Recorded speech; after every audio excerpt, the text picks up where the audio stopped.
I will talk something about self-inquiry, as I've been asked from quite so many people, and I've been working with quite a couple of people with the self-inquiry, and it seems that they got good results. But the the thing what occurs is mind expresses itself in so many ways that it's very hard to catch it sometimes. It's as soon as you think that you already have it, you caught it, that's it. You know, this is not me, this is my mind. Wait for it until it will start entering through the back door. It is like a mouse. It will find the smallest gap to get underneath, and again get in front of you as I, as me. None of this is really you, but mine knows how to actually be so sneaky and cunning to get in front of you, always pretending that this is me, this is I. And the only thing that is required from you to believe in it.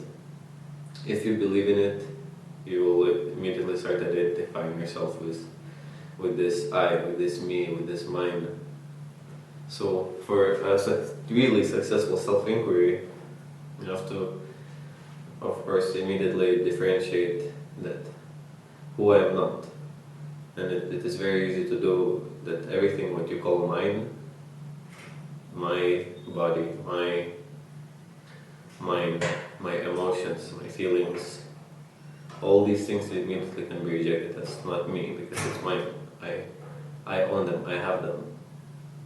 So starting from this point, the self-inquiry will be easier, because you don't need to go through all these practices to realize that, okay, I'm not the body, or I'm not that. Simply immediately notice that what is there in front of you called mine, my name even, it's not you. You call yourself your name. I am John, or I am Susie, but you're not John, you're not Susie. You say it's my name, it's my identity. So everything what is yours, it's not you. Start noticing from simple things as my mind, my body, my emotions, my feelings, my name. So many my things which you have acquired through this life, which is not yours. Once you get clear with that, and that all of these things are not yours, we can move on to another step, which is, even if you can identify with yourself that you're not the mind, that's very easy to do. You see that mind is not you. What will happen is that mind will start coming in such a sneaky and cunning ways, which it will be very, very hard to catch it. So this is where the real work begins. And don't get distracted by the word hard to catch it. If there is seeing, it's easy to see. If there is belief that it's hard, if it's belief that mind will always be stronger than you, it will be very hard to do. As from speaking to quite so many people, I noticed that what they tend to actually believe into, that they want to be one with all, unity with all the beings, with all everything that there is. In this approach, immediately we can see where the duality comes. There's I, and wanting to be one with all that there is. So inquire actually into yourself. Who is this I wanting to be one with all? Because there's no possible way for I to be one with all. Your whole approach is already creating two things. You are one, and there's no all. All is one. So in this approach, wanting to be one with all will never work. So start from the approach, who is this I wanting to be one with all? Once you find out that I, then one with all will disappear. All is one will remain. Another thing what I tend to see that people are believing into, that they really need to practice this, they really need to go on a journey, and they say that, oh, my mind is actually so strong already, and I actually really need to work on this and this, I need to just continuously watch and so on.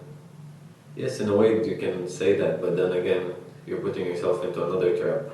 It's still mind speaking, it's not you speaking. And even that is being seen. You see that somebody is saying that I still need to practice, my mind is very strong. Yes, it's true. It has a certain inertia from all these years that you have been so identified with it. So now, when it says something, you immediately take it as me. Don't listen what it says. Look what it says. Don't listen. Doesn't matter what it says. The only thing that matters is who sees it being said.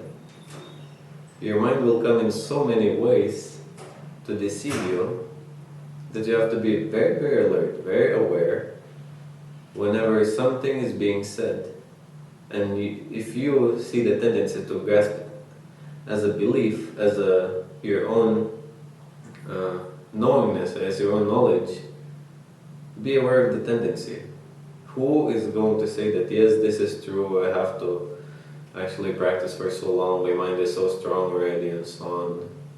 It's going to be very tricky at the beginning maybe, but the more you do it, the more awareness it seems is there. Consciousness expands in a way that whenever the mind comes in, you see it in all many ways that it's being dressed up. Once there is that, mind soon enough will run out of the clothes and you will see it in its full ugliness. But then after that, mind can also be transformed into a very good friend, but that I'll keep for another topic. So one more thing for the self-inquiry is that there's people who also say that I see that I like the silence, I see that I like this nothingness where all the concepts, everything disappears, and it seems that there's nobody, there's just nothing. Yes, it's all good. It's getting to a point where you actually start to see things, but again, there's still me left who likes the silence.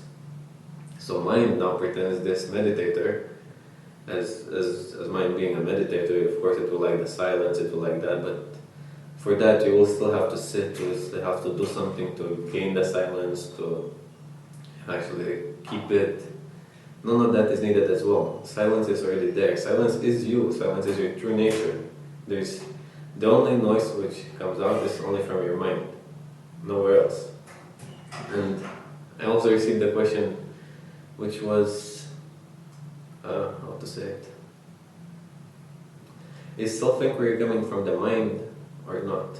And yes, it does start with the mind, because there's no other way to inquire. You start inquiring with the mind, who is this, who am I, what am I, whatever works. Just all these are pointers which helps you to get to the point of who are you. To find out that one who sees, overlooks everything all the time, without effort, it's just there seeing. If you identify with something, you leave that.